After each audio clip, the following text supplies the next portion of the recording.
Ladies and gentlemen, welcome to Ringside Cinema. I am Money Mike, and it's time for Backlash predictions.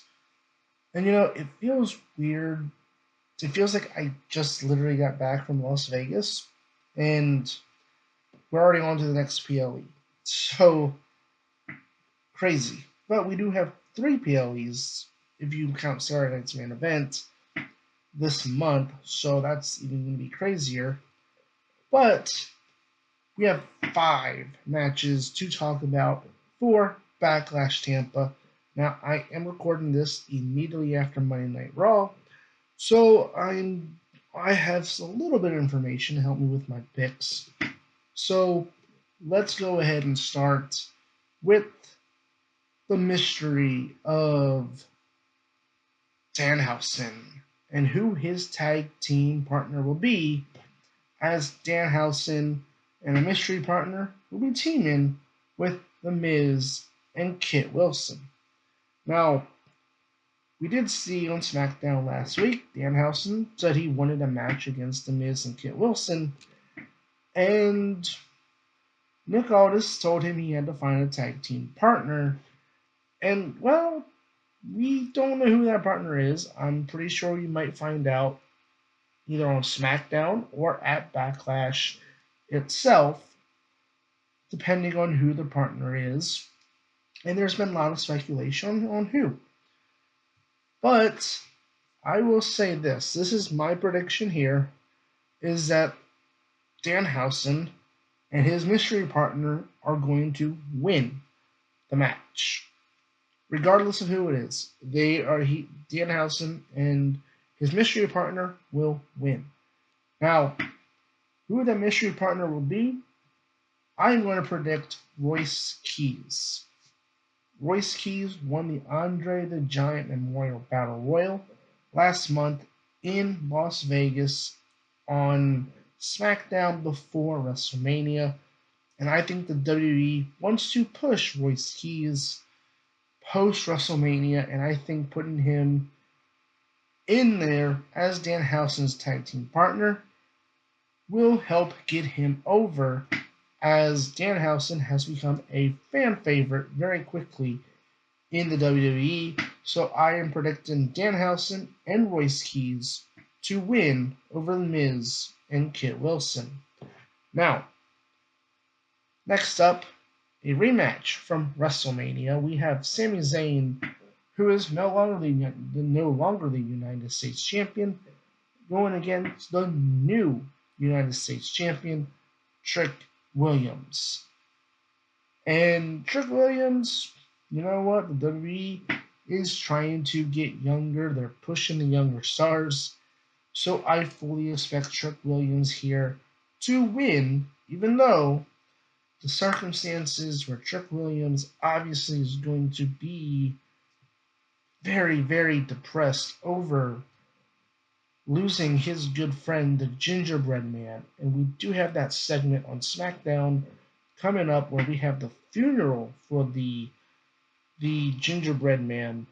So hopefully Trick Williams, that doesn't mess with Trick Williams' mind too much. Losing a close friend obviously would damper anyone's mood. So hopefully Sami Zayn, or for Sami Zayn's sake, he was hoping to take advantage of that, and that Trick is too distracted in order to get his championship back. But I am predicting that Trick Williams will retain at Backlash, and I think Sami Zayn will move on to other things post Backlash. Next up here we have a match that almost could have took place at WrestleMania, and that is Seth Rollins versus Bron Breakker. Now this match here, tough match to predict. I'll be honest. I'm going back and forth. And we saw Monday Night Raw where Bron Breakker took out Seth Rollins. At the beginning of the show, Seth Rollins then came back in the middle of the show when the Vision was taking out the Street Profits and Joe Hendry, and Bron Breakker was left standing in the ring after spearing Seth Rollins. And obviously, we all know the trope. If you stand tall at the end of Raw on the Go Home show, you don't win at the pay-per-view or PLE. So, this is tough. But I think for this to work, I'm going to go Seth Rollins. I think to me the Vision might get involved. And I think that's going to bring out the Street Profits, Joe Hendry, and I think Seth Rollins is going to be able to overcome Bron Breakker. But ultimately, I do think Bron Breakker will win this feud when it's all said and done. But because of shenanigans on the outside, I am picking Seth Rollins to win at Backlash Tampa to set up probably a multi-man match for Saturday night's main event.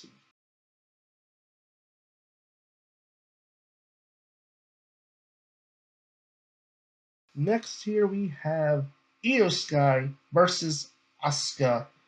And on Monday Night Raw, we did get a segment between the two in an interview where they went back and forth. And one of the things that I have loved over the last couple years is that the WWE is allowing Japanese wrestlers like Iya and Asuka to talk in Japanese. I think that is so cool, and it adds a little bit of more to their promos. But Io and Asuka pretty much talked about how they're not who they were before. Asuka says the Io Sky she knew is not standing in front of her. Io says she's ready for Asuka, and Asuka's changed all this other stuff. And then Asuka sprayed the mist into Io's face to close out the segment. And honestly, this could be a show stealer here. You let Asuka and Io 15-20 minutes, I think they could steal the show. But ultimately, I'm going to go Io Sky with the win here, as I do think this is going to be a one-off match between the two, since Kairi Sane is released and there's really no follow-up that can happen because of that. And if you want my opinion on the releases, you can check out yesterday's video here. So a lot of people speculate Kairi might come back. There's rumors already circulating.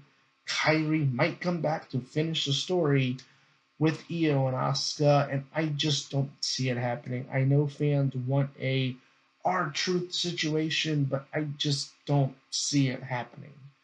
So Io Sky wins over Asuka. Io Sky moves on, potentially maybe getting ready to win Queen of the Ring. Maybe. We'll see. And last but not least here, before we get to the main event, make sure you do hit that like and subscribe button, as I do produce weekly wrestling content right here at Ringside Cinema. So, with that said, Roman Reigns, Jacob Fatu, World Heavyweight Championship. Honestly, I'm gonna go Roman Reigns. I know people are freaking out over Roman Reigns being removed from dates in June, and that maybe he'll lose the championship, or he shouldn't have won the championship at WrestleMania. But you know what? Cody won the championship from John Cena at SummerSlam and missed a whole month afterwards to go film Street Fighter. So he was the champion and missed a month. And we're kind of used to Roman Reigns being a part-timer and not being around. But anyway, Roman Reigns, I think, is still going to win. And I'm going to be curious what they do with Jacob after this, because are they creating like a new bloodline? We've seen the interactions on SmackDown with Solo Sikoa, the MFTs getting involved. Are we going to end up creating like a super bloodline here where we get Jacob that falls in line after losing a Roman, then maybe Solo, the MFTs? I don't know. It's going to be interesting. I could see even Solo and MFTs getting involved in this match where there is no clear cut winner and it's a disqualification finish. Or even in the post match, perhaps. Maybe Solo attacks Roman Reigns. But we'll see.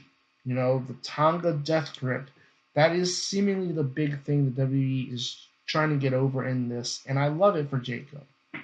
I love this being his new finisher for Jacob, and you know the way they've been putting it over. You know, Roman Reigns during the contract signing said, "That's the move you use when you're, you know, circled by 8 guys and it's an 8-on-1 advantage. That's the move you use. You don't use it on family." And we saw Jacob use the move again on Roman tonight on Raw. Could that be Roman's fate? Maybe. And if maybe perhaps he does leave and he's not going to be around for a month, then yeah, maybe Jacob might win. But I think the WWE has done enough to kind of create a little bit of doubts that Roman might lose. And maybe that's the idea, is that, hey, if we tell them Roman's not going to be there, you know, it's going to create this doubt and this, you know, potential here that fans might think that, hey, Jacob might win the title. So it's one of those things where maybe they just want to get people talking, right? So, yeah, I'm picking Roman Reigns to win. I think he has a lot more bigger fish to fry. I think comes to what he can do with the championship. And obviously I do think, and a lot of fans do see the end point being Obafemi at SummerSlam. So, or WrestleMania, depending on when the WWE wants to do that match. So, let me know in the comments below, guys, what are your predictions for Backlash Tampa? Let me know in the comments below, do you think Kairi Sane makes a surprise return the same way R-Truth did last year? Let me know your thoughts. And as always, I've been your host, Money Mike, and you've been watching Ringside Cinema.